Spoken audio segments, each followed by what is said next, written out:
Bonjour Antoine, Salut Adrien. merci d'avoir accepté l'interview. Écoute, merci à toi de prendre le temps de m'écouter. Eh bien, alors, on va commencer par le commencement, comme je dis souvent. Est-ce que tu pourrais nous présenter qui tu es, puis ton parcours aussi, professionnel, tes études? Bien sûr. Alors donc moi je m'appelle Antoine Barbier, j'ai 28 ans. J'ai commencé, mes études dans le commerce et dans l'entrepreneuriat. Et puis je faisais beaucoup de sport et j'ai eu la chance de rencontrer Christophe de Becdelièvre par le biais du sport. Christophe de Becdelièvre étant celui qui a monté la plateforme, Le Hibou. Et donc, par le biais du sport, j'ai rencontré Christophe et puis j'ai démarré, cette aventure professionnelle, alors c'était déjà il y a un petit moment, hein, ça fait plus de 6 ans. Donc moi j'ai commencé, fin 2018, début 2019, l'aventure, Le Hibou. Et donc j'ai, développé l'activité en région parisienne et puis ensuite, je suis venu m'installer ici dans le sud pour accompagner notre développement, ici en région PACA. Voilà. D'accord. Donc, du coup, ce qui t'a amené au Hibou initialement, c'est cette rencontre. Ouais, exactement. Vraiment par Ok. hasard, vraiment, vraiment par hasard où, j'ai rencontré Christophe, par le biais du sport. Je savais qu'il montait cette plateforme, qu'il avait besoin de ressources, et de force commerciale pour développer son activité et donc, ça a bien matché et voilà comment ça a démarré. Et tu as commencé à quel poste? Quelle a été ton activité? Bah, au début de la création de la société, il y avait tout à faire, hein, donc j'étais vraiment, commercial, sur la partie, purement, découverte de nouveaux clients et découverte de l'écosystème, du freelancing et de l'IT.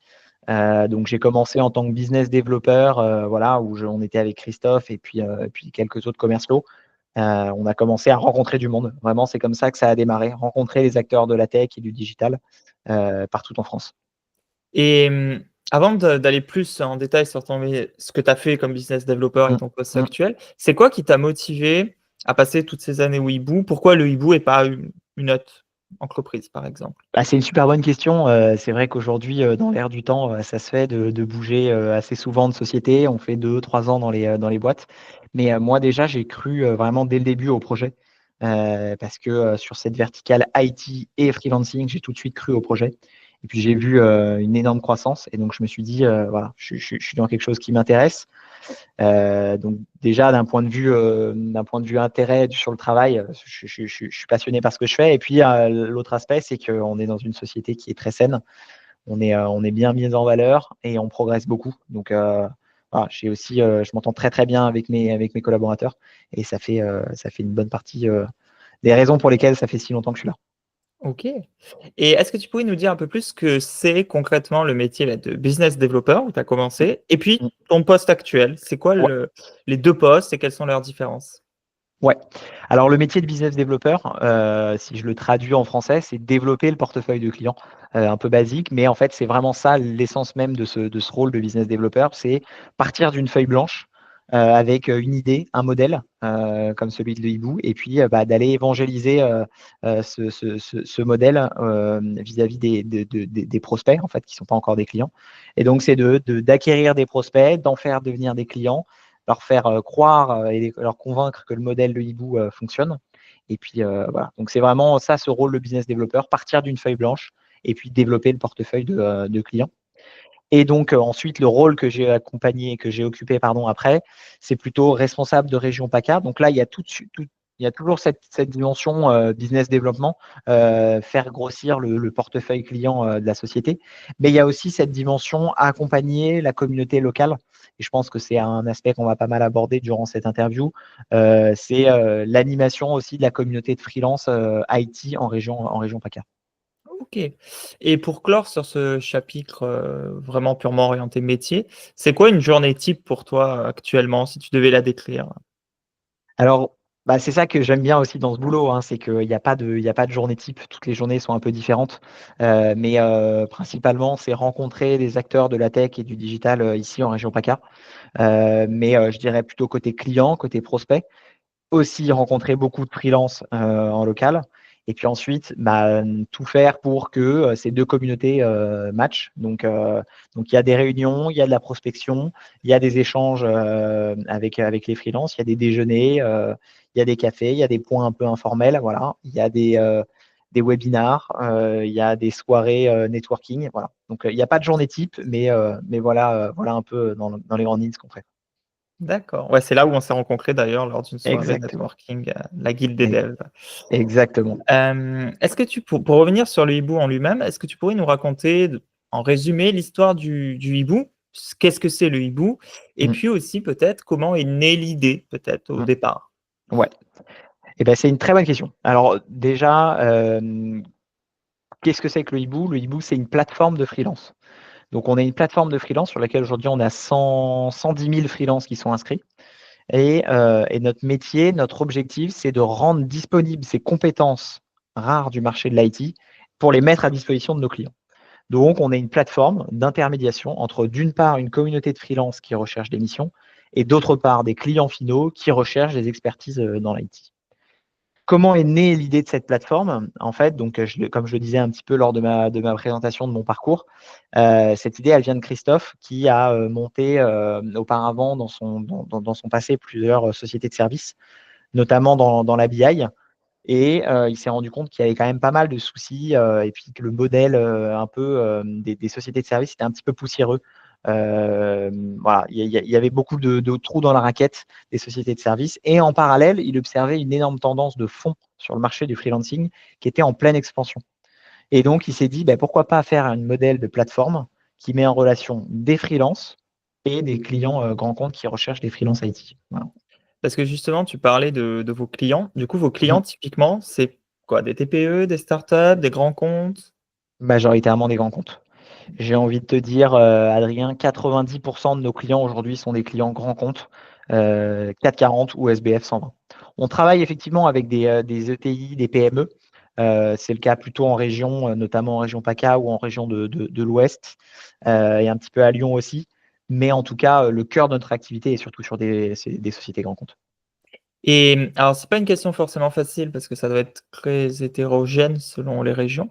Mais c'est selon toi, c'est quoi les principaux types de compétences et de profils typiquement que vos clients recherchent beaucoup sur le hibou? C'est plutôt du code, du design, de la gestion de projet? Alors, difficile de répondre en effet parce que chaque région a ses spécificités. En revanche, moi, ce que je peux te dire, ce que j'ai observé sur la région parisienne, c'est c'est vraiment très vaste. On a beaucoup de développeurs en effet, mais on a aussi du chef de projet, de la direction de programme, beaucoup de profils agiles. Et ce que j'ai observé un peu plus en région, notamment sur la région PACA, je vois des profils plus teintés techniques, plus experts sur certaines technologies, des profils sur la partie agile, je l'ai dit, mais aussi des profils de UX, UI. Et puis après, oui, j'ai eu des profils un petit peu data eng, et data scientist. Donc voilà, c'est assez vaste aussi. OK.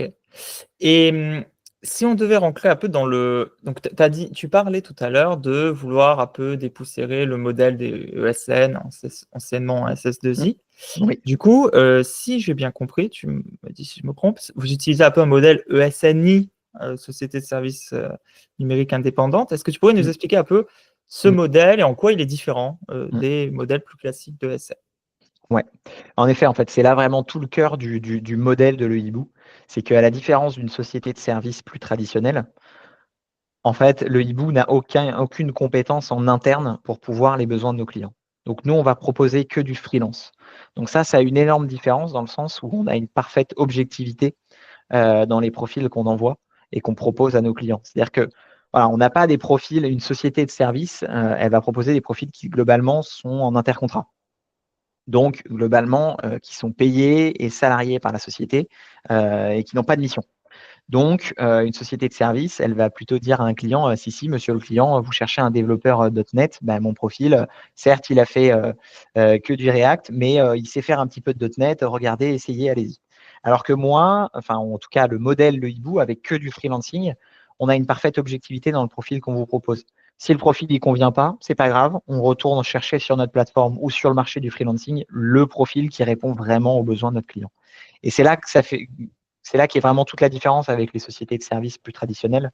C'est dans vraiment l'objectivité du profil qu'on propose. Et donc, il y a toute la suite qui en découle. Excuse-moi, juste pour terminer Mmh, là-dessus, vas-y, ouais. sur le prix qu'on va proposer, sur le modèle contractuel qu'on va proposer.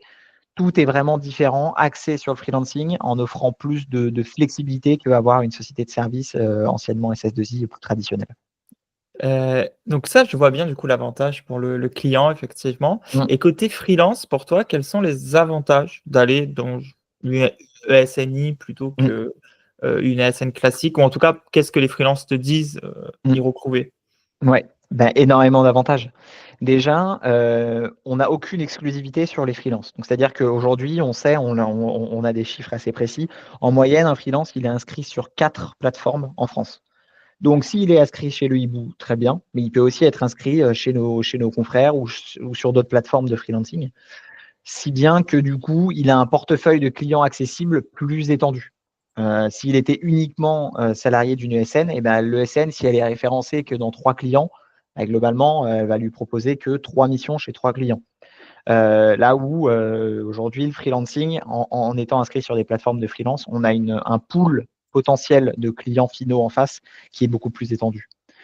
Et puis ensuite, et ben, il y a tout l'accompagnement qu'on peut avoir sur les plateformes de freelance. Aujourd'hui, nous, on a plus d'une vingtaine de partenaires, chez le Hibou pour accompagner le cycle de vie, du freelance. Donc on peut l'accompagner sur les démarches administratives et juridiques, sur, l'accompagnement pour être salarié au sein d'une société de portage salarial, pour du prêt de matériel, par exemple, on veut lui prêter du PC, des PC, voilà. On a toute une gamme de partenaires qui sont là pour accompagner le freelance dans sa vie. Ça fait une petite transition. Du coup, quel est le modèle économique du hibou? Est-ce que c'est, l'entreprise cliente qui vous rémunère? Est-ce que c'est une partie du TGM? Comment vous fonctionnez à ce niveau-là? Ouais. Bah, écoute, c'est assez simple. Il y a pas de frais côté freelance. Donc c'est-à-dire que le freelance, il va nous proposer un prix pour les prestations proposées au client final. On fonctionne régulièrement avec des TJM, un taux journalier moyen. Et donc avec ce TJM moyen qu'on va avoir, nous, on va appliquer, donc nous, quand je dis nous, le hibou, on va appliquer un markup qu'on va, qu'on va appliquer sur le prix, journalier, côté client. Donc on est aux alentours, notre modèle, il est aux alentours de 15 à peu près de markup, là où des sociétés, de services plus traditionnels peuvent être aux alentours de 40. Donc voilà, on a un modèle, de markup aux alentours de 15 qui peut être, réduit selon le volume, chez nos clients finaux ou selon les conditions qui sont négociées dans les contrats cadres avec nos clients.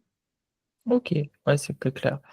Et avant de basculer un peu sur la partie purement freelance et puis la région PACA et la tech en Mmh. général, Mmh. heu, ce que j'aime bien faire aussi dans ces interviews, des fois, c'est aller un peu deep dans les métiers. Ouais. Typiquement, il y a 2 phases que je trouve particulièrement intéressantes. C'est la phase au tout début, quand tu étais business developer. Comment vous faites pour évangéliser, enfin essayer tout du moins, les entreprises? Donc en gros, c'est quel est votre process? Comment vous tentez ça? Et Mmh. puis ensuite, pour la région PACA, maintenant que vous êtes, beaucoup plus grand, vous êtes un des principaux Mmh. acteurs, sur le marché francophone, comment ça se passe quand vous implémentez dans une nouvelle région? Alors, c'est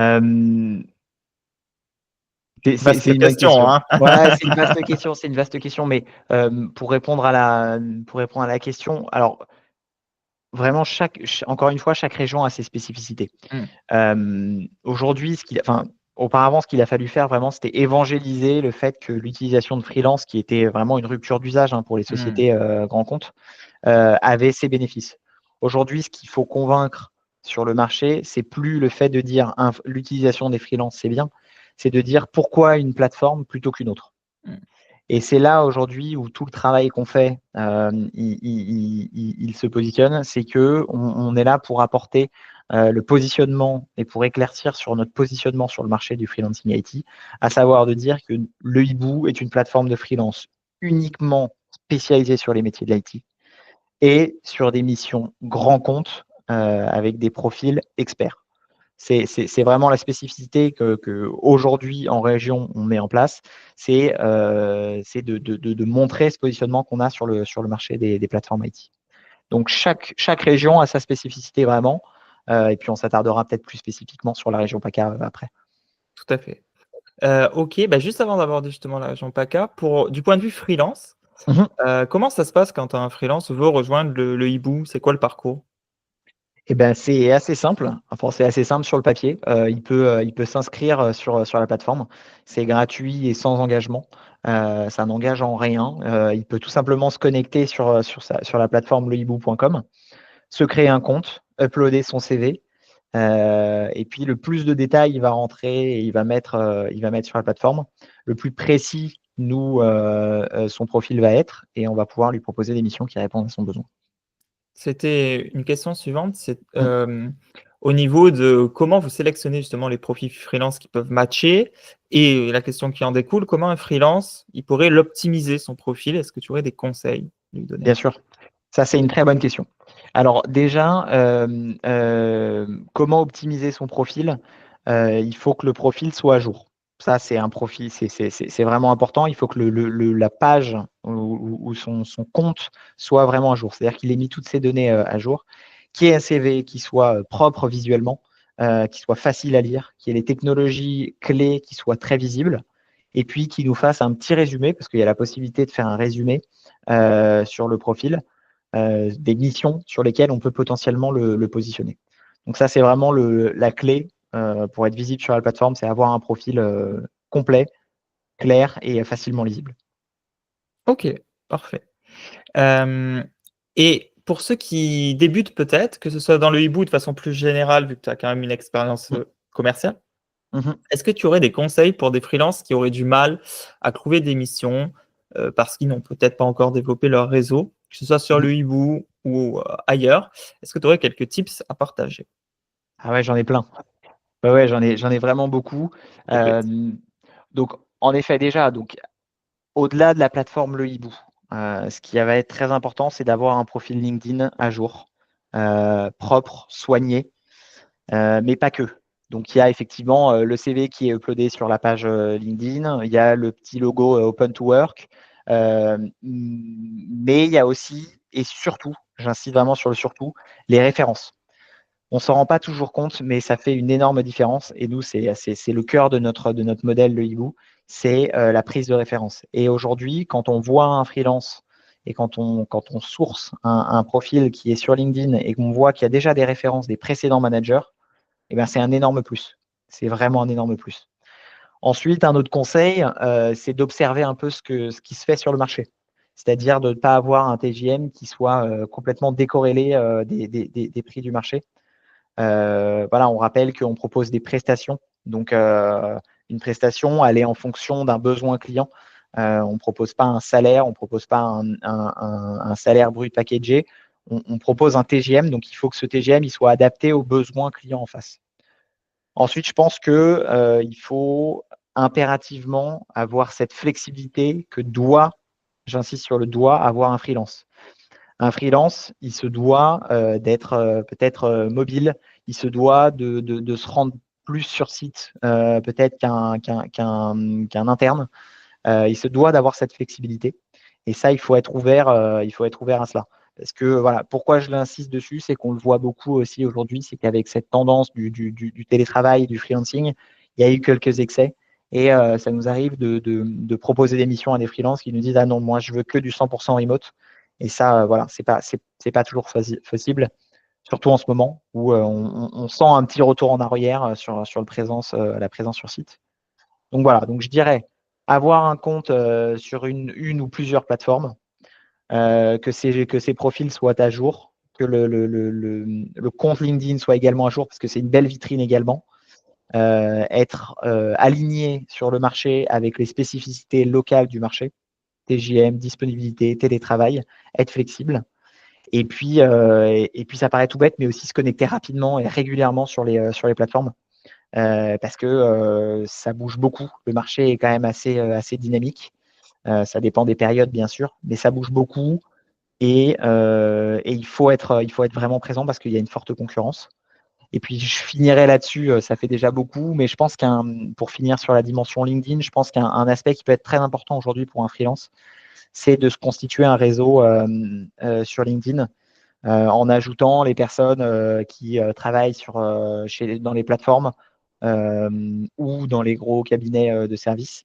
Parce que ça fonctionne quand même beaucoup au réseau au final et puis le fait d'avoir un échange, ne serait-ce que par la messagerie LinkedIn avec un interlocuteur qui connaît le marché, c'est vraiment un vrai plus. Voilà. Donc, c'est travailler sur sa marque employeur, travailler sur son image de marque et puis être le plus visible possible sur le marché. Super conseil, ouais, je suis d'accord avec toi.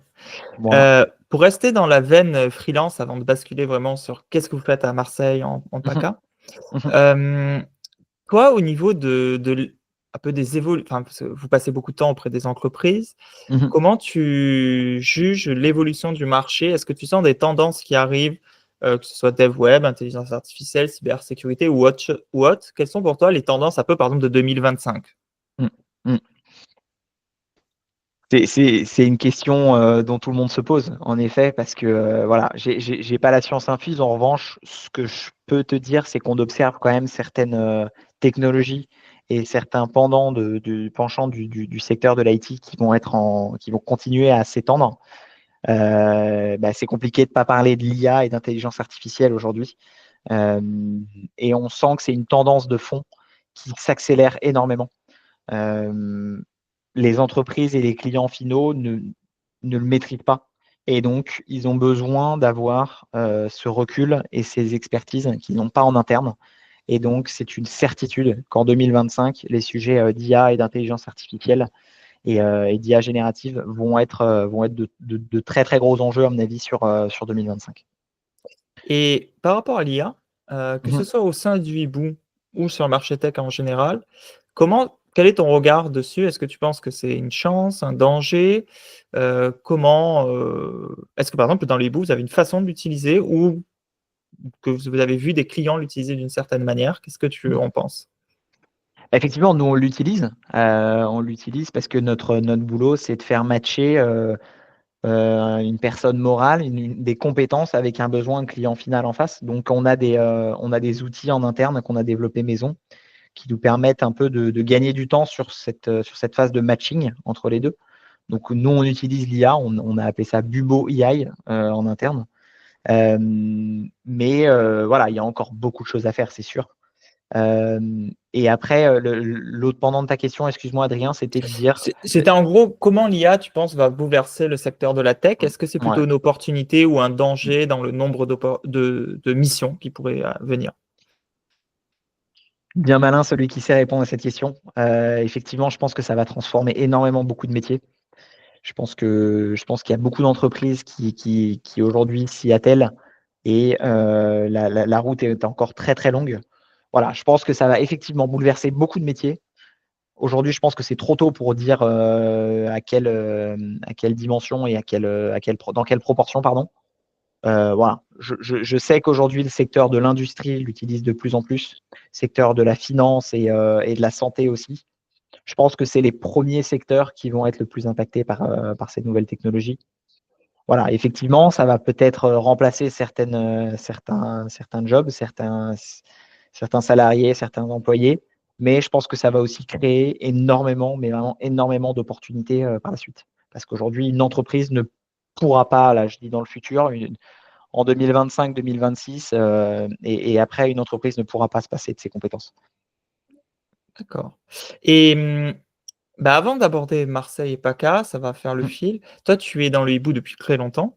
Est-ce que Ouais. tu pourrais nous dire un peu, de l'intérieur, vu que tu l'as vécu, comment se construit l'évolution d'une start-up à quelque chose d'un peu plus structuré? C'est quoi les grandes étapes que tu as vécues chez le hibou qui nous mèneront à la fin, à la Mmh. création de cette antenne PACA?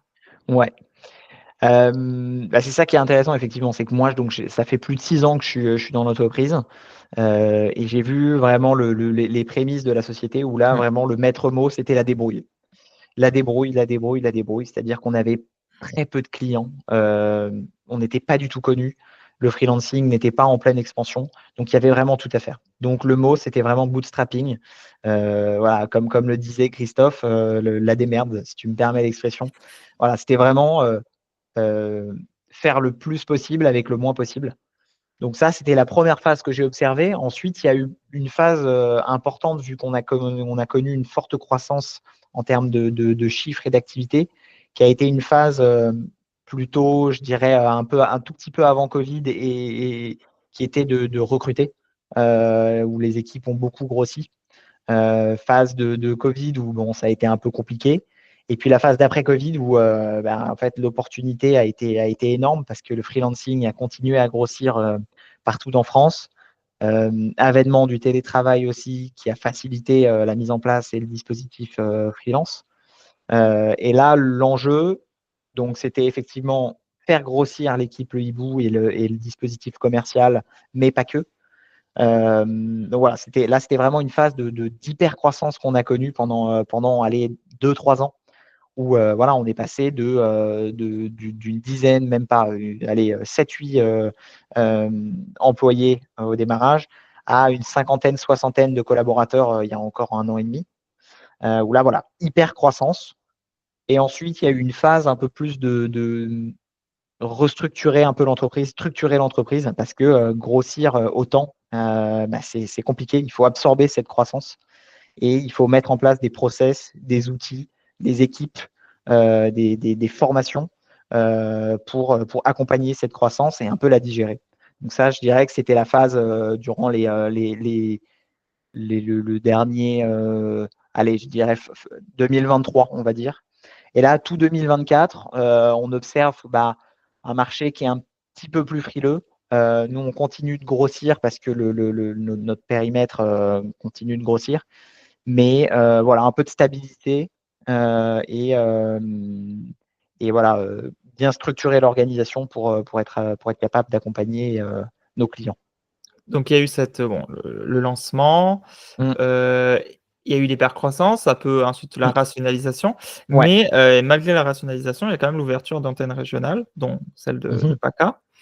Pourquoi vous avez eu envie de créer l'antenne, Mmh. PACA et comment ça s'est passé le Mmh. tout début?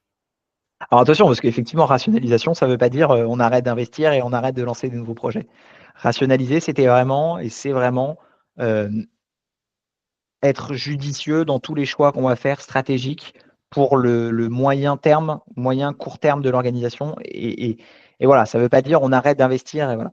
Et donc, pourquoi est-ce que le Hibou PACA a été ouvert tout simplement parce qu'il n'y avait pas de présence commerciale ici, à Marseille, qui s'occupait de la région PACA, alors qu'on développe énormément le bassin local. Donc, on a une antenne qui s'occupe de tout le quart sud-est, mais cette antenne, elle est basée à Lyon. Et cette antenne qui est basée à Lyon, qui fait un super beau travail hein, avec Adrien et Paul, mais il faut une présence locale. Il faut une présence locale pour rencontrer les clients, les prospects en région PACA. Et Adrien et Paul ne pouvaient pas le faire. Et voilà, donc il y a eu cette opportunité parce qu'on travaille déjà avec 4 grosses entreprises locales ici en région PACA. Je ne sais pas si j'ai le droit de les nommer pendant l'interview. Dans ma chaîne, oui, je ne sais pas si Bon, vous avez le droit, si ah c'est oui, oui, bien public, sûr, oui. bien sûr, bien Alors oui, sûr, oui, bien tout sûr, à tout à fait. fait. Voilà, donc nous, on travaille déjà, avant même que j'arrive, on commençait à travailler avec la CMA CGM, avec Airbus Hélicoptère, avec Pernod Ricard, avec la Française des Jeux également, qui a une partie de l'IT ici en région PACA. Mais il n'y avait pas de présence commerciale. Donc Mmh. voilà, il y avait une perdition d'informations et puis il y avait encore un gros enjeu à venir développer l'activité ici. Et donc j'ai sauté sur l'occasion. Voilà. Et du coup, quand vous lancez cette antenne, concrètement, vous installez où? Quel est le plan de bataille un peu? Vous Mmh, rencontrez les entreprises, les freelances? mmh, Comment ça se structure localement? mmh. Eh ben, bon, la chance, si je puis dire, que j'ai, c'est qu'il y a eu déjà plusieurs antennes qui ont été créées auparavant. Si je remets les choses dans le contexte, effectivement, le Hibou, le siège social historique, il est en région parisienne. Il y a eu un bureau qui a été ouvert historiquement à Bordeaux, ensuite à Toulouse, ensuite à Nantes, puis Lyon et enfin Marseille, mais également au Canada et en Belgique. Et donc moi, je suis le dernier bureau ouvert. Donc j'ai la chance d'avoir ce retour d'expérience des différentes antennes qui ont été ouvertes. Et pour répondre à ta question, les premiers enjeux quand on a ce type d'opportunité, il est double. D'une part, rencontrer les acteurs locaux, surtout côté freelance, pour comprendre leurs problématiques, comprendre leurs enjeux, comprendre ce qu'ils recherchent, qu'est-ce qu'ils attendent d'une plateforme de freelance en région. Et ensuite, l'autre penchant, c'est pareil côté client, comprendre leurs problématiques, les pain points, avec quelles entreprises déjà actuellement ils travaillent, quel type de profil ils ont du mal à trouver, pourquoi est-ce que ces profils ils sont en freelance et ils ne sont pas salariés de SN. Voilà. Donc, il y a vraiment cet aspect vision 360 de l'écosystème IT en local qu'il faut établir quand on arrive en région, de comprendre les enjeux de chacun et puis faire en sorte que les deux communautés arrivent à matcher en fait. OK. Et au niveau du marché local, est-ce qu'en PACA, tu vois des tendances peut-être différentes à d'autres marchés? Quels sont les secteurs ou alors les métiers, les plus demandés en PACA? Ouais, alors effectivement, alors le recul que j'ai là depuis les quelques mois, c'est qu'on voit quand même que la demande de freelancing a connu un léger frein par rapport, à ce premier semestre, 2024. La fin d'année est un peu moins dynamique qu'elle ne l'a été auparavant. Pour répondre à ta question, j'ai eu des opportunités. Il y a eu beaucoup de sollicitations autour de la chefferie de projet, autour de profils agiles. Il y a eu du développement. Alors le développement, c'est très large, mais j'ai eu pas mal de profils React. J'ai eu aussi de la data. J'ai eu aussi historiquement plutôt des profils un peu plus seniors sur des sujets COBOL, voilà, mainframe. Et puis des sujets sécurité. Voilà. Si je te donne les grandes tendances que OK. j'ai observées ici en région PACA, les voici. Et en dehors même du marché entreprise, mais de façon plus générale, l'écosystème local en PACA, comment de la tech, comment Mmh. tu l'analyses et comment tu le comparais peut-être à Paris? Les points positifs ou négatifs, qu'est-ce que tu as Mmh. pu voir en quelques mois autour de ça? Mmh. Alors je vais commencer par le positif parce que, j'y vois énormément de côtés positifs. Déjà le côté positif, c'est qu'on a un marché freelancing, en tout cas les freelances aujourd'hui sont matures. C'est-à-dire que, il y a déjà une communauté qui est forte. Voilà, ils sont enclins à se rencontrer, à échanger et ça c'est un gros plus. La barrière aussi, côté client est moindre qu'en région parisienne. C'est-à-dire qu'on peut plus facilement rencontrer, les acteurs, de la tech et du digital. Voilà, donc ça, c'est vraiment le plus, c'est que l'interaction entre les 2 communautés est vraiment facilitée. Maintenant, le moins, c'est qu'on observe quand même un léger retard sur la maturité du freelancing côté client. C'est-à-dire qu'aujourd'hui, chez les clients en région PACA, moi, c'est vraiment ce que j'observe, c'est que, ils sont habitués à travailler avec des grosses sociétés de services, avec des gros cabinets de conseil et c'est plus difficile d'arriver avec une approche un peu nouvelle d'une plateforme de freelance. C'est vraiment la difficulté que je vois, dans certaines grosses entreprises plus historiques où voilà, le moins de maturité sur le freelancing. Parce que, ça me fait rebondir sur quelque chose, que tous les freelances ne savent peut-être pas, mais justement quand on va voir un grand compte, bah, pourquoi un freelance ne peut pas travailler directement avec lui? C'est parce que généralement il fait du sourcing, il référence les ESN ou les sociétés de consulting avec lesquelles il veut travailler. Mmh mh. Et vous du coup, quand vous arrivez dans une nouvelle région comme Marseille, comment ça se passe pour rentrer dans ce process de sourcing local? Il y a des étapes, il y a des façons de faire pour essayer de peut-être d'évangéliser à nouveau sur le modèle, freelance? Mmh. Ouais, c'est une très, très bonne question. Effectivement, ça, il faut vraiment que les freelances le prennent en compte. C'est que normalement, sauf, cas très particuliers, ils ne peuvent pas contractualiser en direct avec les clients finaux. Pourquoi? Parce que, je vais prendre, l'exemple, typique de, par exemple, Airbus Hélicoptère n'a pas envie de contractualiser avec, 20 freelances différents.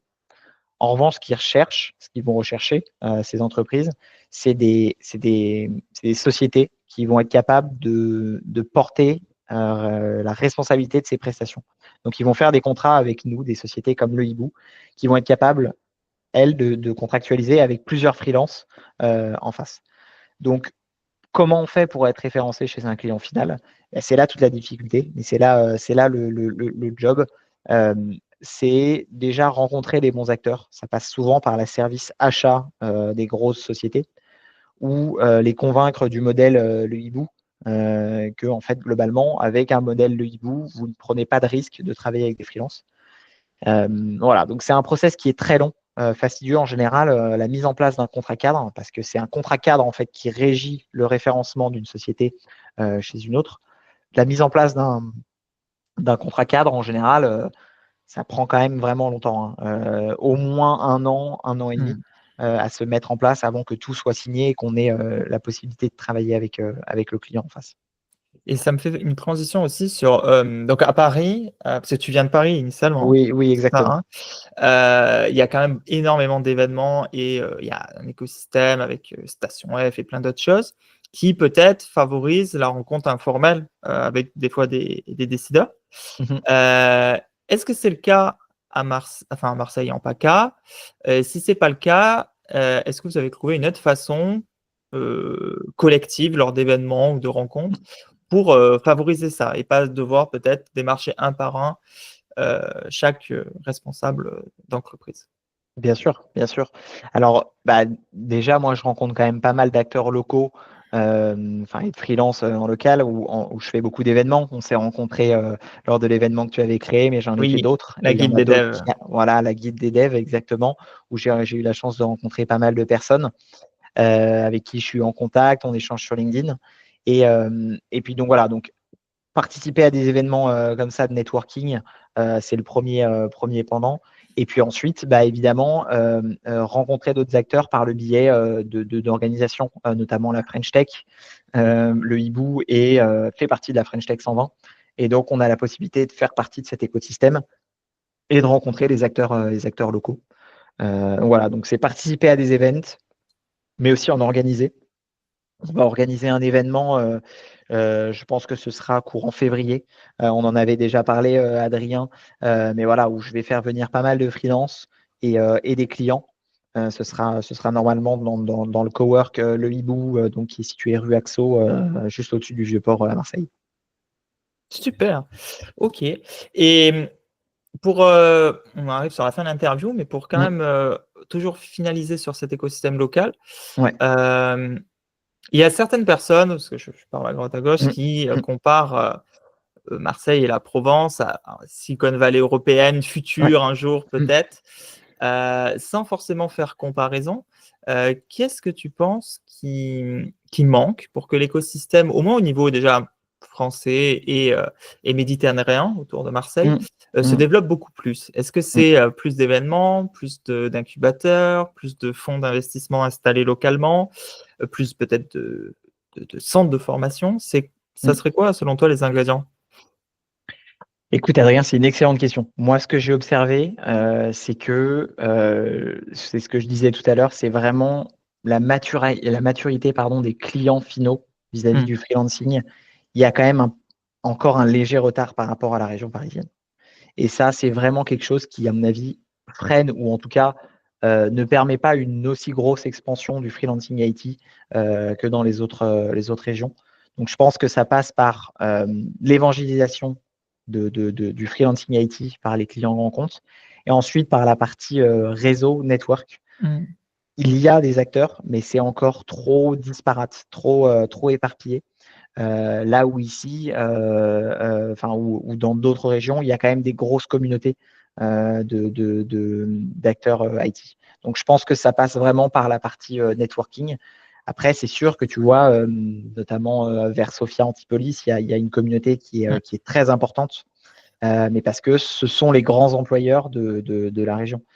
Mais voilà, pour répondre à ta question sur le bassin, méditerranéen, je pense que ça passe par un petit peu plus de networking, de réseautage, parce qu'aujourd'hui, il y en a, mais il y en a trop et c'est assez disparate, quoi. Je suis d'accord. Heu et pour un peu conclure sur le hibou, c'est Mmh quoi vos projets, dans l'avenir 2025-2026? Que ce soit peut-être des features à votre plateforme, mh. ou des projets d'implémentation ou pourquoi pas d'extension à l'international? C'est quoi le futur du hibou? Alors, écoute, ça aurait été bien qu'on fasse cette interview aussi, la semaine prochaine parce qu'on a un gros atelier justement sur Ah les oui? ambitions de Le Hibou, sur 2025-2026 qui va nous être présenté en plus par la direction. Mais on a les grandes lignes. Globalement, les gros enjeux, les gros projets, ça va être continuer sur, ce positionnement grand compte, qu'on a. C'est-à-dire qu'on travaille aussi avec des petites ETI et des PME, je le disais tout à l'heure, mais vraiment, c'est asseoir cette expertise chez les clients grands comptes. Toujours proposer plus de services à nos freelances. Ça, c'est très important. Euh, Expansion à l'international, c'est prévu avec le Canada qui a déjà été ouvert, mais il y a d'autres pays qui sont en ligne de mire. Je préfère pas les annoncer tout de suite, mais effectivement, c'est dans la feuille de route. Et puis continuer à recruter parce que effectivement, la société continue à faire de la croissance, hein. On va terminer l'année à plus de 110 millions d'euros de chiffre d'affaires, là où on a fait 80 l'année d'avant et l'année prochaine, on prévoit à peu près 150, 160. Donc, on a encore un gros volume d'activité qui grossit et donc, c'est toujours absorber cette croissance tout en affirmant notre positionnement sur le marché qui va être leader en France du freelancing informatique. D'accord, très bien.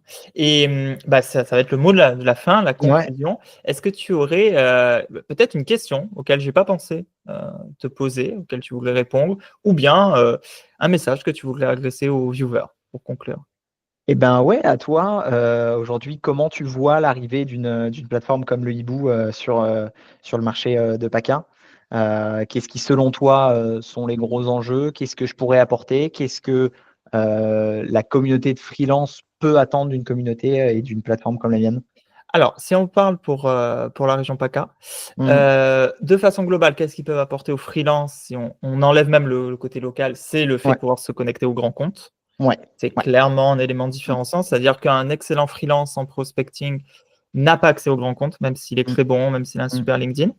Donc, du coup, c'est quand même un élément différenciant, c'est l'accès à des missions qu'on n'aurait pas pu avoir seul. Après, sur l'écosystème local, ça rejoint un peu ce qu'on disait avant sur comment développer de façon globale le tissu marseillais. C'est l'implication dans l'écosystème. L'implication dans l'écosystème, ça peut être effectivement, on en avait parlé, des Mm, événements, que ce soit mm, la guilde des devs ou d'autres, mais aussi il y a des lieux quand même à droite, à gauche, Je Campe, la briqueterie, il y en a plein mm, d'autres. mm. Donc, s'impliquer localement à travers des événements, à travers la participation à des lieux physiques, des contributions. Bien sûr, ça peut être des contributions du sponsoring, mais ça peut aussi être du mécénat de compétences, peut-être. Ouais, c'est Il y a sûr. beaucoup d'hackathons, des fois associatifs, ou même d'interventions dans les écoles. En gros, voilà, ce que j'attends localement, c'est que le hibou s'implique dans la Mm, vie locale pour la tech, et de façon mm. plus globale, pour les freelances, c'est l'accès quand même aux grands comptes. Ouais. Bah, écoute, ça tombe bien, c'est la mission de Le C'est Hibou. le plan. Voilà, donc c'est le plan sur les prochaines années. Bah, c'est top. Bah, écoute, merci beaucoup Antoine d'avoir Ben, accepté merci beaucoup à l'entrevue. toi, Adrien. Merci Pas de souci. beaucoup. À bientôt. À bientôt. Salut. Alors, je coupe l'enregistrement. Hop.